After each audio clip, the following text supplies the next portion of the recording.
Well, welcome. Welcome to this class on Atheopagan rituals.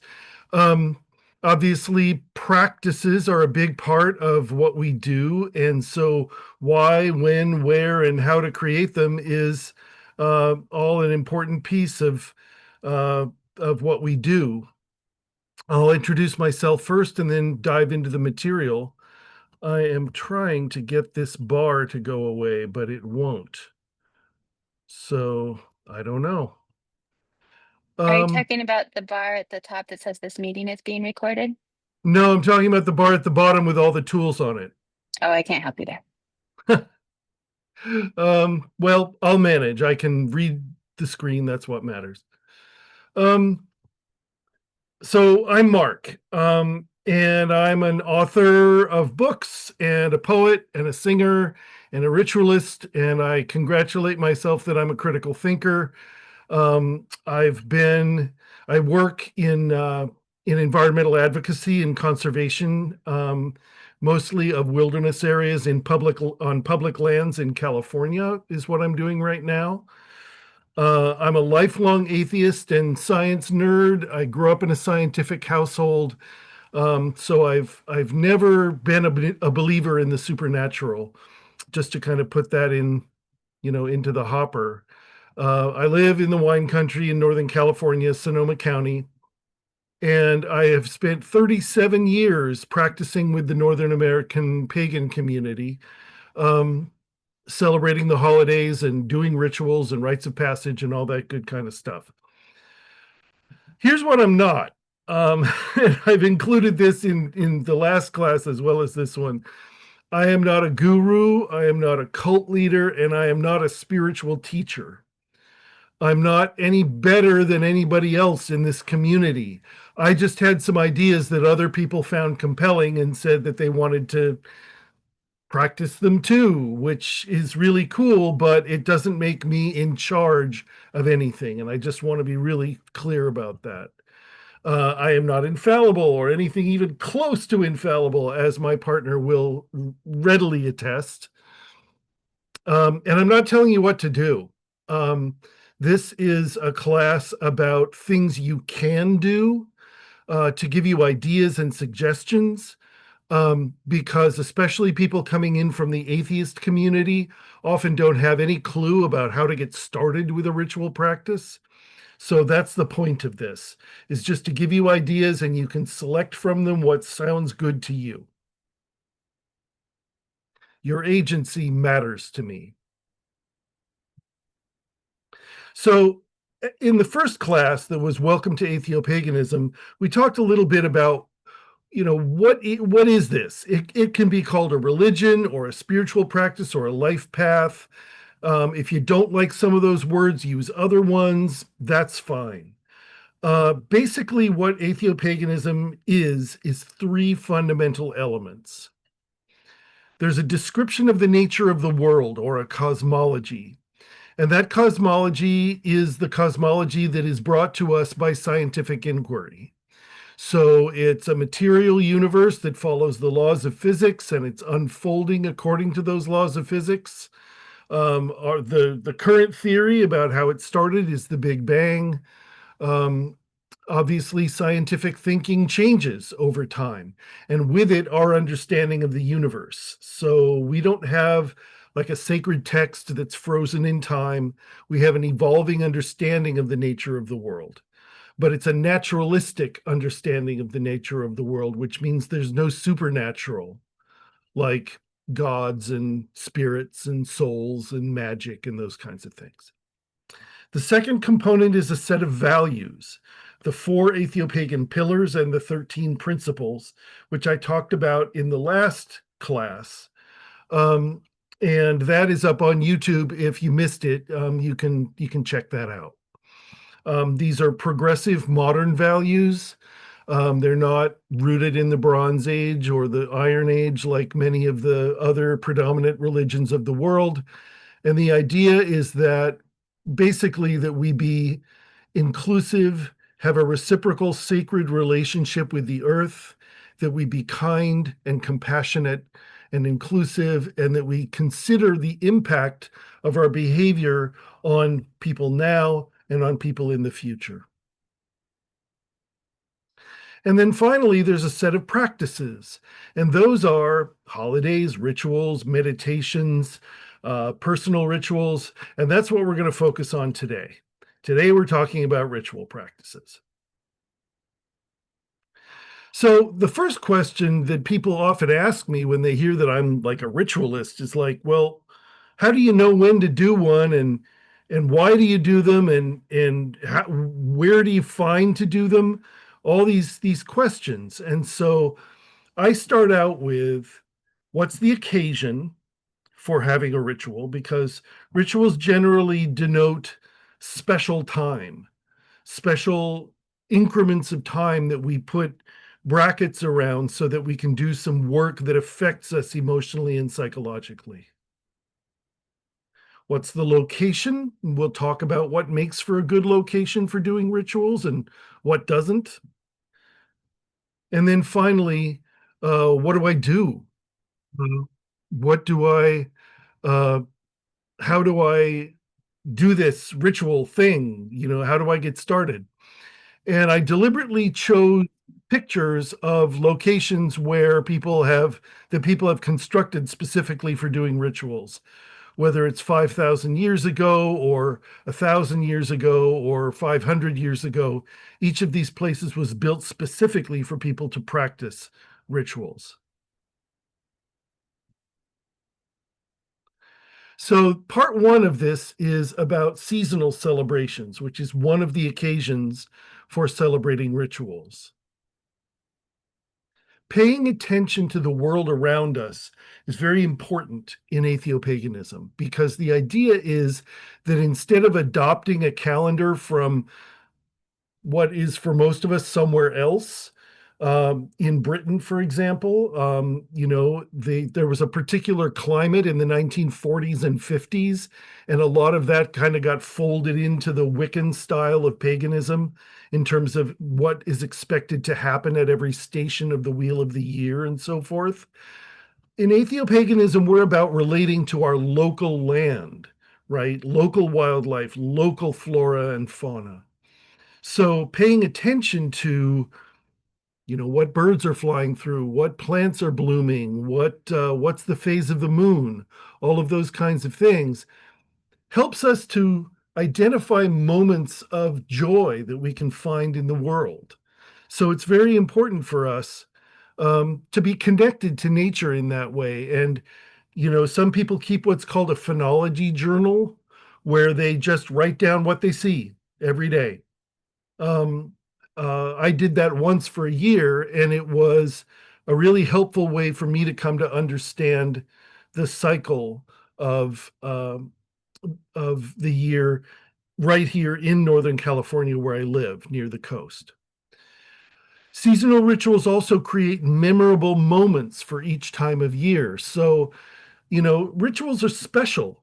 And one of the reasons that we like to do them is that they're pleasurable in that way. Even when they're very solemn, there is a there's an emotional intensity that makes a moment not ordinary. It makes it memorable. And for us, believing that there is no afterlife and this is the life that we have, it's important to fill our lives with amazing, incredible memories, right? So that at the end of it all, we can look back and say, I had an amazing ride.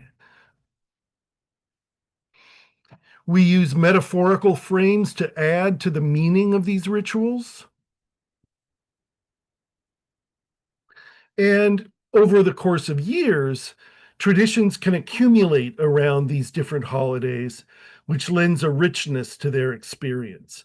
I've now been doing the wheel of the year for more than 30 years, and so I have traditions for each of the holidays, which don't they aren't like graven in stone. It's not like I can't change anything.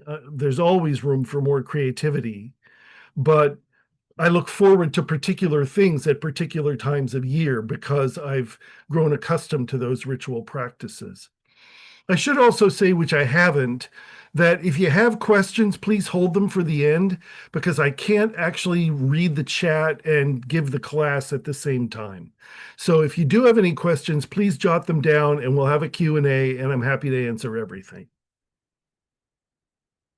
So here's the wheel of the year. Here's winter, spring, summer, autumn, and they're denoted by the solstices and equinoxes.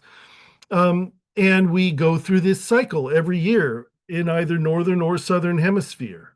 A fallow time and a time of resprouting and a time of reproduction and a time of the setting of fruit and the gathering of harvests and all that kind of thing, and then back into a fallow time. And one example of how uh, one reason why the wheel of the year is so compelling is that it's real. It's actually rooted in reality, which is that there is a longest day of the year. There is a shortest day of the year. There are 2 days in the year where the days are equally long with the nights. So this is something that's not made up and invented. It's something that's real, and we can celebrate it and have been celebrating it for thousands and thousands of years. Throughout the whole world, there are various kinds of formations or constructions that people have used in order to mark, particularly the winter and summer solstices. You can name the holidays whatever you want to. When I was first writing the essay that led to Atheopaganism, which was intended just to be for myself, I'm still really kind of floored and delighted that other people have come along and said, that sounds pretty good. I'd like to do that with you. It's it's made for a wonderful community, and I'm really happy about that. One of the decisions that I made when I was doing this for myself was that I didn't want to use any um, like Celtic names or names for stations on the wheel of the year that are from other cultures because I'm not part of those cultures. And I think of this as a forward-looking path rather than one that looks back to some imagined time in history. So, um, and you create the meanings that you associate with each holiday. If you want to associate a holiday in spring with death, you just go right ahead. There are no rules about this. What matters is what's meaningful to you. So here's an example. Um, Here is a member of the Atheopagan community's Wheel of the Year. They celebrate the winter solstice, and then at the beginning of February, they celebrate the Festival of Frost or brightening, which is the point at which we first start to notice that the days are actually getting longer again, and it's not the dead of winter as it was. And then we get to the spring equinox, um, where the days are equally in length with the nights. And then May Day, the Festival of Flowers. Then the summer solstice, where it's the longest day of the year.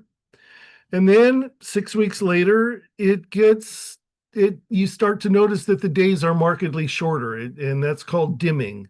This person calls it the Festival of Fruits, which completely makes sense to me because all the berries are setting and there's a lot of fruit around. The fall equinox is kind of the hurrah harvest festival, with lots of vegetables and abundant gardens and lots of kinds of food to enjoy and put aside for the winter. And then Hallows is the festival of the fallen, when we recognize our mortality and we uh, think about our ancestors and deep time. And so the wheel goes around. And there's some bonus days listed down here, like Superb Owl Day on February 9th, which those of us that don't follow football can celebrate in the United States. The first blossom, the first snow, Uri's Night, which was the anniversary of the first moment that humans went into space. The first leaf peeping, I'm not entirely sure what that is, but I believe it's something in spring. So this is an example of how you creatively can take the framework of the Wheel of the Year and make it your own. So the second kind of ritual occasion that is very common in Atheopagan circles is rites of passage.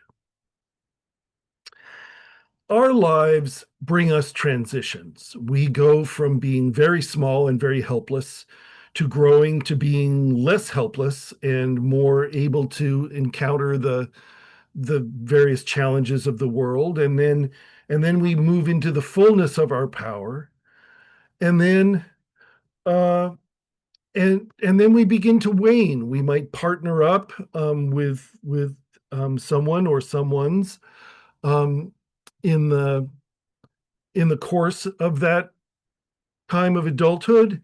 Maybe that doesn't last, and then we have a dissolution, which is an opportunity for a rite of passage.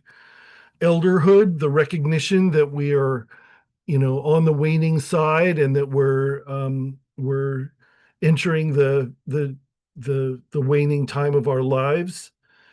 And then finally, passages into death and memorials. All of these are opportunities to hold rite of passage rituals.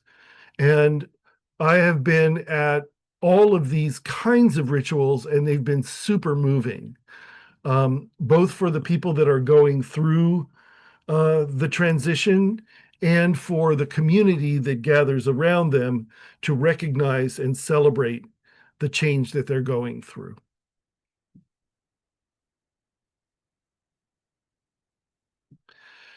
And that finally brings me to the third occasion, which are what some people call spells, which are personal rituals, right? There are times when it's not a holiday, it's not a life transition, but you want to do something to make a change in your life, right? And that might be that you have a need or a desire that's not being met, and you want to align yourself psychologically and motivationally with that need or desire, so it's more likely to you're more likely to make it happen. It could be something that's causing you fear or stress or anxiety, and you need more of a sense of confidence and competence, and and just the ability to stand up and do the thing, whatever the thing is.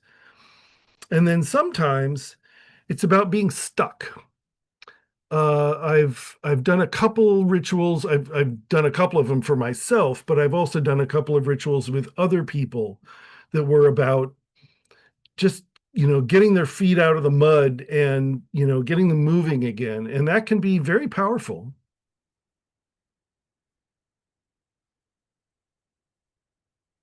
So let's talk about how you create these rituals, right? We've talked about when, but it's really much more important to think about the nuts and bolts of how we get this done. First, you need a location. And a location for a ritual, first of all, needs to have safety and privacy, both you don't, because there's a vulnerability that comes with doing a ritual. So you may want to do it in nature, for example, alone in a woods or by a river or at the beach, something like that, where you feel surrounded by the forces of the physical world, and kind of held and safe in that way. Or on the other hand, if that feels too exposed, or you think that other, that non-participants are going to see you and it might help make you feel embarrassed or insecure about that, you might want to just do it indoors at home. We've got this gentleman here, who I hope has a fire extinguisher, um, who has made a room for himself to do his ritual practice, and it looks pretty cool in there.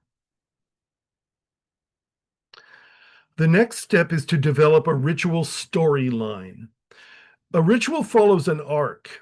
it begins, there's a transformation that happens, and then it goes through and it resolves, and you're back in normal space again.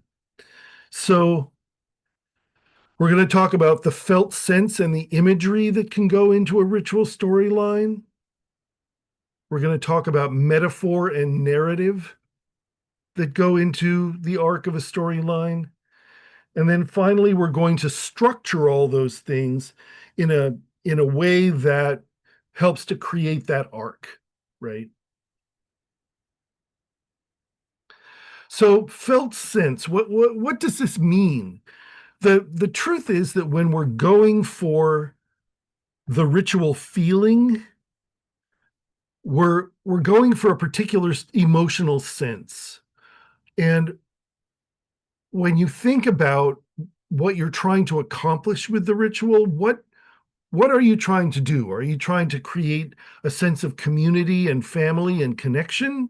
Are you trying to create a sense of capability and strength and courage?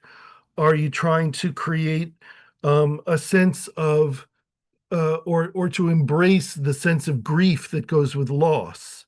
There are a lot of different approaches to this, and those will have physicality in your body. Um, if you're anything like me, you kind of live in your head a lot. And it's really important for us to recognize that we are the entirety of our bodies. And we feel things, emotions in our chests, in our stomachs, in our necks. I, I will experience stress in my neck and in my back, and there's no mistaking it when it's there. What are the senses that you associate with this? What is there music? Are there colors? Is there a flavor or a scent or a texture that you can incorporate into the ritual to help bring it more alive? And then when you think about this, how do you imagine it? If you are rising to a challenge, for example, and you're working to gird yourself up for addressing that challenge at work or in a relationship or whatever it is, are you slaying a dragon? Are you uh, peacefully engaging with a unicorn? Um, are you surfing on a giant wave? There are lots of mental pictures that you may have about what this ritual is going to result in.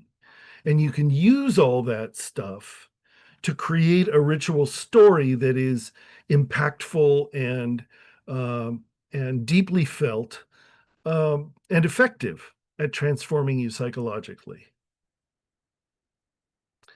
Capture all that stuff on paper. And it doesn't have to be a neat list. It can just be, random words, random images, all that kind of stuff.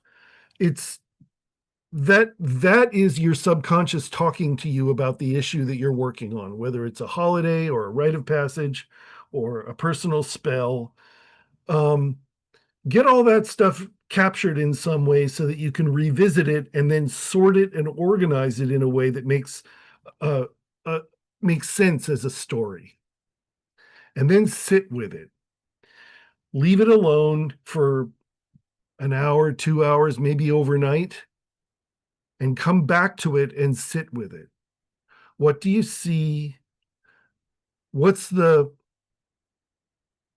what's the ultimate meaning of what you're trying to accomplish? Are you ending something? Are you launching something into the world? What are the actions that you associate with this experience? The next thing you can do is you can build a focus. And the focus is a word that I use instead of altar, because to me, an altar implies worship and also sacrifices. And I'm really not into either of those things. So for me, a focus is literally something to focus on. There are all these meaningful objects to me which tell me stories as I look at them. If you look over here, can you see my cursor? Anybody? Can you see the cursor? Yes. Yes, we can. Oh, good. Okay, thank you. So here is my ritual circle, for example. Here is my favorite singer of early music, the late, great Montserrat Figueres, and a line of music from a piece that I love singing. Um, this is a chalice that I have been using for decades in dozens and dozens of rituals. Here's my sun tree pendant and my Atheopagan bumper sticker. There's the earth. There's a redwood forest and the Grand Canyon. All of these things and places and memories and keepsakes and reminders of joyful times, meaningful times, impactful times. The original Dungeons and Dragons dice from back in the 70s. Uh, a lot of stuff like that. And you can find objects that have meaning to you and create a focus specifically for a ritual. This is my general household focus, but you could create one just for a Yule ritual, for example. You might use red and green and holly berries and greenery and candles and bright baubles of silver and gold, all those kinds of things that we associate with that holiday season. Um, it's an art form, building a focus. Everybody does it differently. There's no wrong way to do it, and it can be a really pleasurable thing to lay out objects and tools that you're going to use in a ritual in this kind of way. So you take all that stuff, you've captured all these pieces on paper, and you've created a focus that speaks to you of the work that you want to do ritually. And then you create a structure. And what I'm going to describe here is not the only way to organize a ritual. It's by no means. This is just a way that I created that works. It will take you on that kind of ritual journey. So it's a good place to start if you're not familiar with creating rituals. And it has 6 components, the first of which is preparation. That can include creating your focus, uh, getting a candle and something to light it with as a part of the focus, so that when you begin your ritual, you might light the candle, something like that. If you're going to burn incense, you'll also need something to light that with. So you're going to want something to put fire out with in case there's an accident. Preparation. If you're going to, in a later phase, we're going to talk about eating and drinking as a part of the ritual, which is a very common thing. Wiccans call it cakes and ale, but it's a very common thing, sort of in the latter stages of a ritual, to have some amount of snack or little drink, in a way that celebrates that we're alive and that we enjoy these tasty things. So if you're going to do that, do you have a corkscrew? Maybe you want to open the wine bottle first and then just stick the cork in a little bit so it's easy to get open. Do you have cups for the participants? So all those preparation pieces are a part of getting ready to do a ritual. There's also preparing yourself. You can sit and meditate for a while. Maybe you take a ritual bath or shower with special essential oils that make you smell a particular way that you think is really affiliated with the ritual space. Everybody does this differently. Maybe there are particular clothes that you wear when you do rituals. I have some things that I pretty much only wear when I do rituals, items of jewelry as well as a velvet sort of tunic. And over time, what that means is that as soon as I put on the velvet tunic, I already feel like, okay, it's magic time.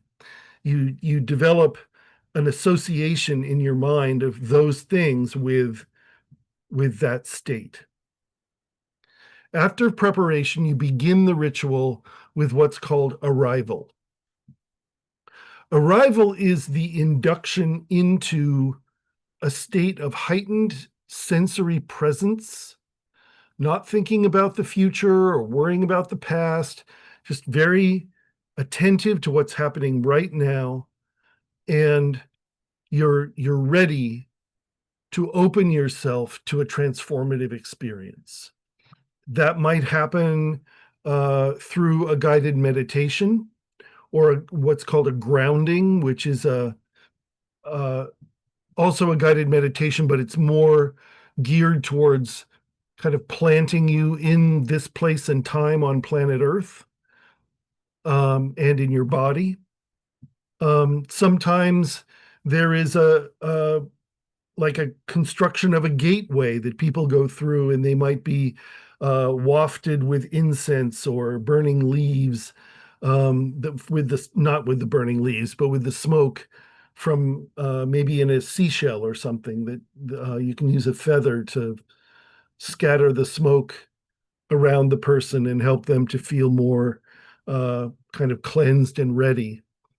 Um, or another thing that's often done is what's called a spurging, which is taking a sprig of an herb, rosemary is a good one, dipping it in water and then flicking it lightly at the people that are entering the ritual circle one at a time, which sort of wakes up the senses, gets you really present. Um, and of course, you need consent for all of this stuff. So, um, in the preparation phase, if you're doing a group ritual and there are other people that are participating, make sure that they know what is going to happen so that they are able to consent for that.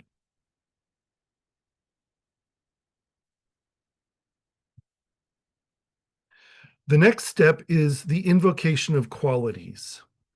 And the invocation of qualities comes sort of in the way that traditional pagans invoke uh, elements and deities.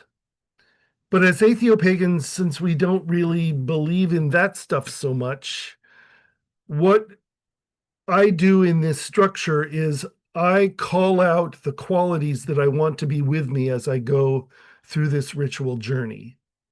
So maybe it's bravery, or maybe it's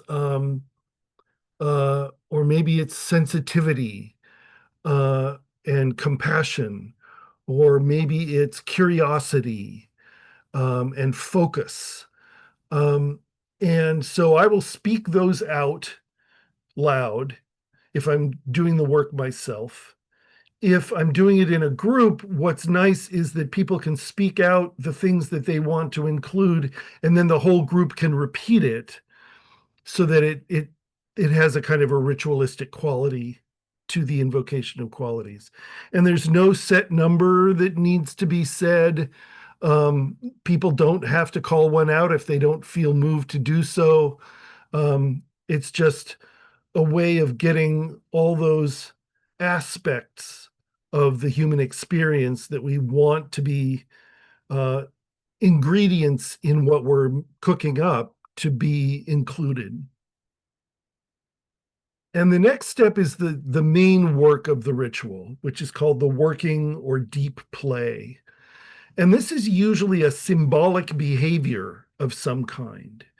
It may be writing something that we want to be rid of and putting it in a cauldron and lighting them on fire so that they dissipate and go away. It might be tying knots in a cord to trap the qualities that we want with us like little batteries, so that in the future, if I feel depleted and I want more courage, I can take my cord of knots and I can open one of those knots and release the courage back out to me. And of course, all of this is metaphorical. It's not real magic. But psychologically, you'd be amazed at how impactful doing those things can be. So the working is usually the main part of a ritual. It may also include a guided meditation, um, or drumming and dancing, or singing, or recounting of poetry. There can be a lot of different things that go along with the working or deep play, um, which uh, and of course every ritual is different. So it's a powerful opportunity to be creative and expressive. The next component after the deep play is complete is to say essentially, thank you. Thank you for this transformation that we have undergone. And we're going to, have a toast and eat a little snack and socialize a bit and feel the combination of well-being and relief that comes with having gone through a challenging transformation and being on the other side of it. And then the final phase is what I call benediction, which literally means giving a good word. And that is the declaration that the ritual is over and we are returning to ordinary time and space. And the uh, exhortation for people to go forth and live a full and happy life. So it's the permission to leave the container of the ritual and to go forth in accordance with the change that has now happened in the ritual. Once again, I want to say that this is a structure that works. I've used it many times. There are lots of other ways to organize rituals, but this one has a logical arc to it that will work if you're just getting started in ritual work. Remember that ritual is a form of play. It's playful inherently. One of the things about our culture is that it doesn't give adults very much permission to play. And when it does, it usually wants them to be competitive. Rituals, especially group rituals, are collaborative. They're having fun together, enacting a ritualized story. Um, Tap your creativity. Remember the things that you used to like to do as a kid and bring them forth to incorporate into the deep work, and enjoy the process. So now there's an example, and I'm going to give you a few minutes to go and get the materials for it. I wrote them in the class description, but here, let me do this. And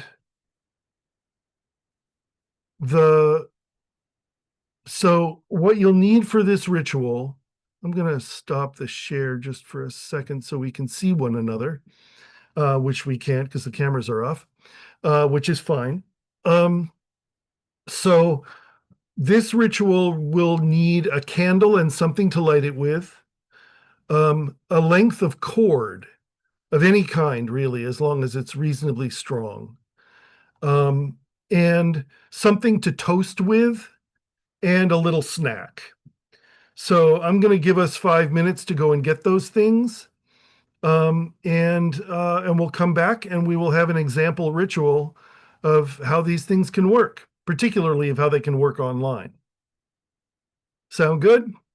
And I can answer questions in the meanwhile if people already have their things.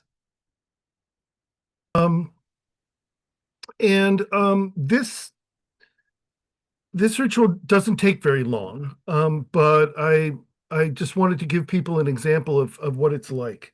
So take your candle and light it. I'm going to light mine. And this is our shared fire. This is the fire that we gather around all around the world.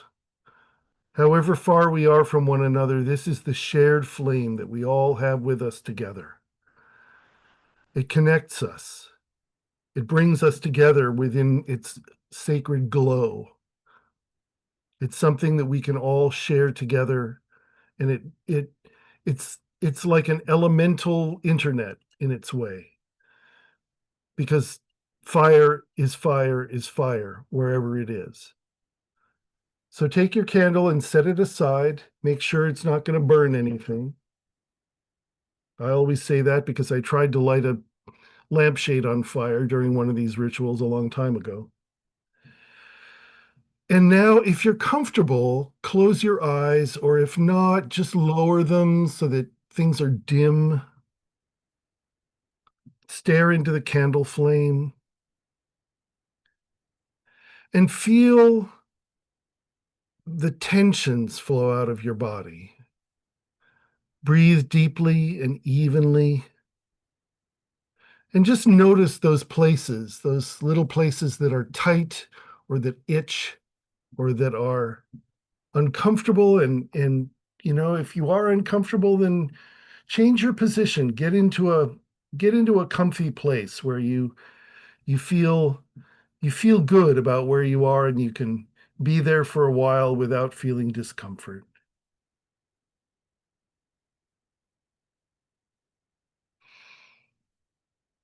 So the fire dances and it gathers us together as humans have gathered around fire for hundreds of thousands of years. And we relax and we settle into this moment, this sacred, simple moment of being together. And what happens is, while we're sitting there around this fire, and I can see you all cross legged or lying on your back or sitting on a chair, whatever it is that you're doing, I can see all of you around that fire with the glow of the fire lighting your faces, breathing deeply, becoming relaxed, and more present in this moment now. And before us, what we see is that there is a tunnel just beyond the light of the fire. There is a tunnel opening into the mountain side. And if we peer into it, we can see that it goes very, very deep indeed. So we stand up and we walk towards the tunnel. And the air is cool and it smells a little damp. And there are flutters here and there, might be the sound of wind in the leaves outside, or maybe a couple of bats. And we walk down the tunnel, and there's a light glow coming from the rocks, maybe some phosphorescent algae or fungus, just enough so that we can see where we're going, and we can still feel the heat of the fire behind us. We know that that light is there waiting for us. And as you walk further and further and further into the tunnel, and it grows darker, it grows dark to the point where you can see outlines of things, but not their details. And you notice that magical sigils begin to show up in front of your eyes and then dissolve as you step into the darkness. It feels like you're being given information, like you're being given knowledge that you didn't have before, these magical symbols dissolving across your face and soaking into your head.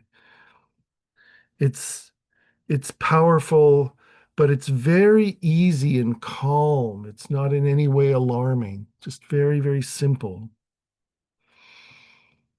And then up ahead, as we walk, we see an opening in the tunnel.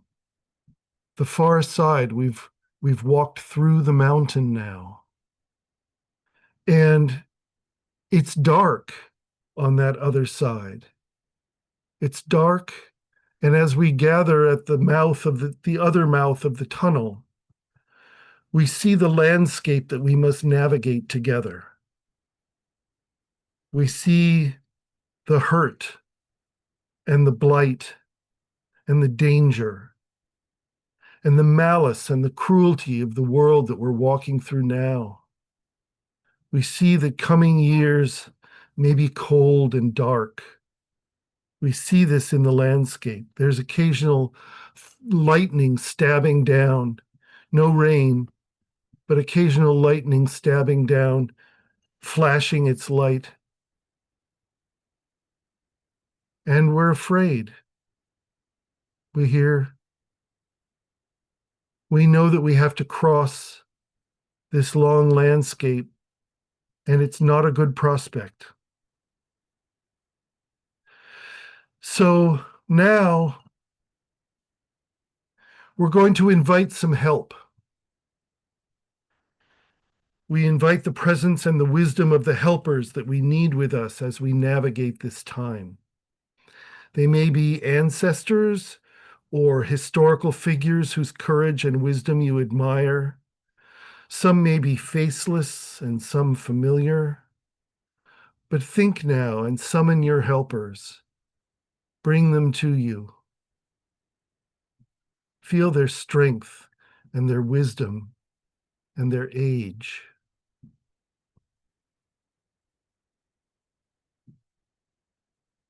And if you wish, you can say the names of your helpers into this circle that we form, we adventurers, we journeyers, if you wish, or if not, that's fine as well.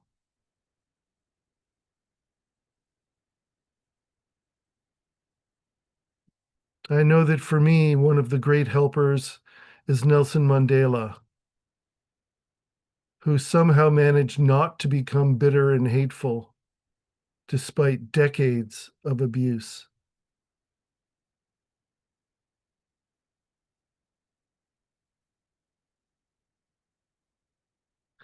So they're there. They're there, the helpers. They're with you. They're with all of us. They're going to help escort us across this landscape. And the helpers say,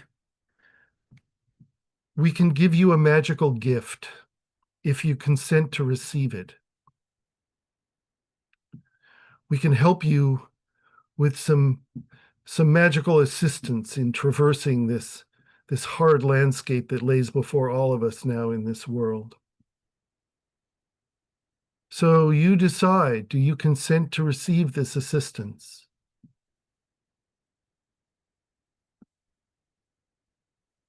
And if you do, then take the piece of cord that you brought and hang it over your forearm. And then wrap both ends around your forearm and pull it tight.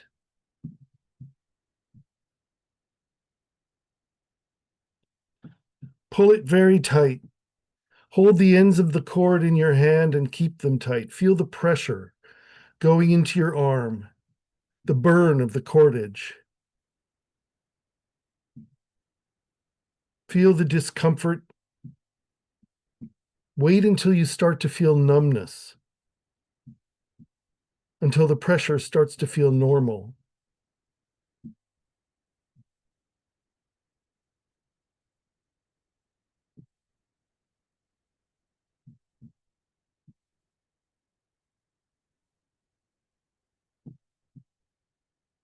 And now release and unwind your cord.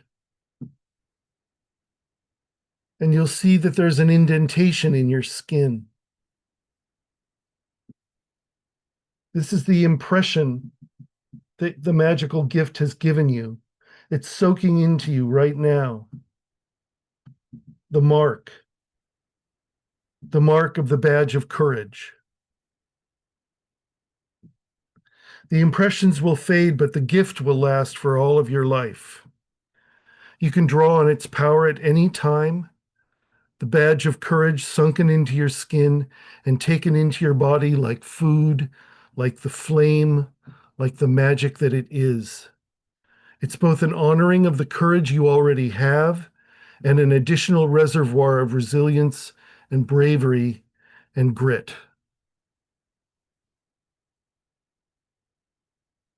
So now we turn to gratitude. Turn to your helpers and thank them. Thank them for this gift of the badge of courage. Speak something you're grateful for at this very moment. You can do that with your microphone on or off as you wish. And then you see that landscape fading away, and we're pulling back through the tunnel and back around the fire where it's warm and there's light and we're comfortable, drawn back from this vision and from the assistance of our helpers.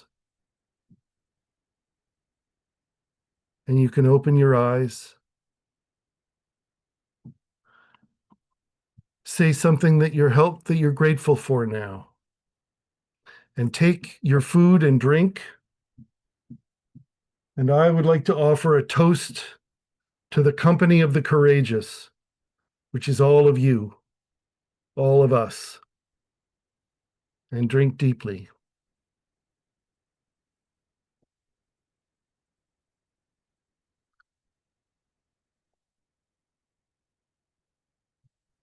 And eat the fortifying snack to ground this new power into your body.